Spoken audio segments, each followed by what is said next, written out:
Hi, my last update to the real estate market was at the end of May, and I just wanted to update you again on what's been happening in Chicagoland so far during the month of June. So end of May, we saw really strong rebounding activity numbers, almost close to where the levels we were at this time last year in 2019. And ever since then, those activity numbers have actually surpassed where we were this time last year.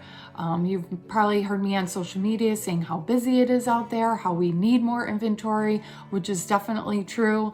And at this rate, if things keep going the way they have been, we're set to have a very busy second half of 2020. So for my data-driven people here, I've got a few graphs to share. The first one is under contract. So, and all of these numbers are taken directly from our local MLS in Chicago.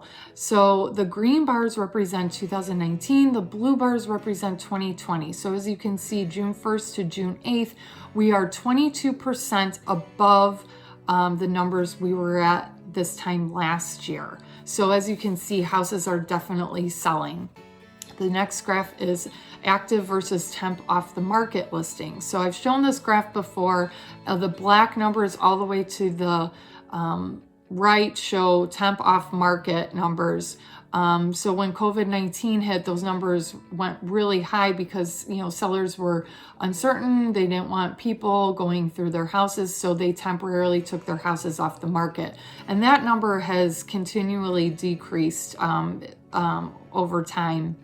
And sellers are realizing that they can sell their houses safely in this market, so they're going forward and putting their houses back on. The next I want to talk about, and I'll get to the graph in a second, are open houses. So this is huge. This has changed. So when COVID-19 hit, we were not allowed to host open houses to the public. They all had to be done virtually. You've probably seen my Facebook Live virtual open houses before. And we can still do those virtual open houses and virtual showings, but now we are allowed to host open houses to the public as long as they are meeting certain guidelines. Like, we cannot have crowds of people throughout the house. It has to be kept to a minimum. People need to wait outside to go inside. Wear masks, gloves if possible. I leave all the light switches on in the house so people aren't turning lights on and off. And then it's also the realtor's job to make sure everything is kept sanitary, wiping down door handles throughout the open house. So this graph shows you how much that the open house numbers have increased, which is great for buyers who enjoy going to open houses to start their home searches. So see more of that. Next graph is a new listing snapshot. So as you can see, we have gone up in our inventory 22% from last week. However, when you compare it to the green last year, those numbers are still lower. So inventory is still considered low. The next graph is from Showing Time, which is the software program that realtors use to schedule showings for their clients through the MLS.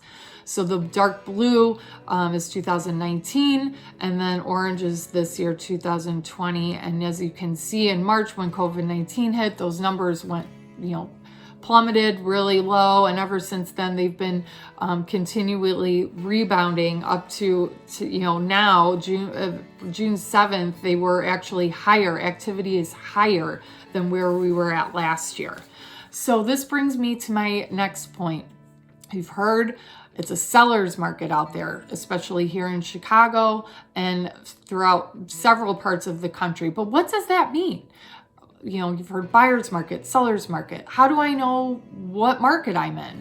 Well, it all revolves around a concept called absorption rate and month supply. So month supply, if there are no more listings allowed to hit the market, that month supply number will tell you how many months it'll take to deplete the inventory down to 0. Anytime that month supply number is above 6, that means more inventory, buyer's market, more for a buyer to choose from.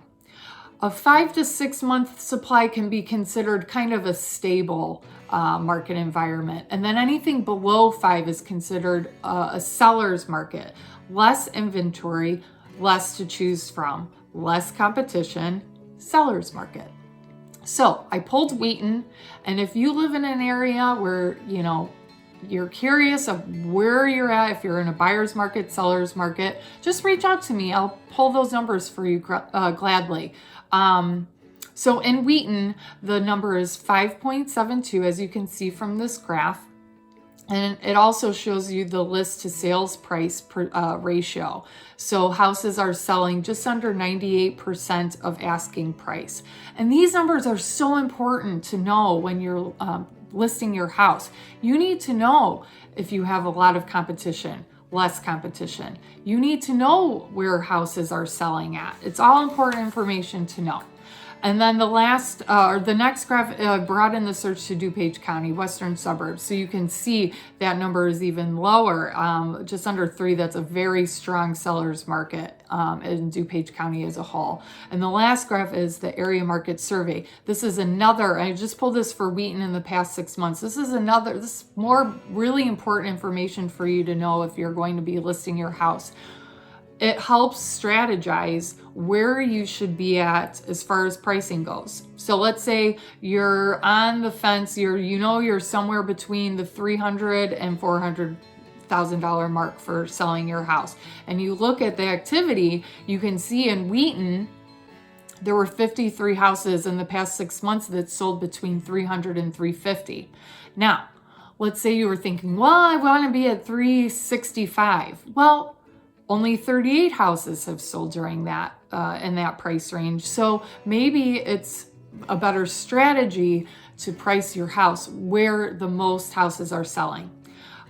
So I hope you appreciate all that info, maybe learned a thing or two. If you have any questions, feel free to reach out to me. I'm glad to share any information with you that I can.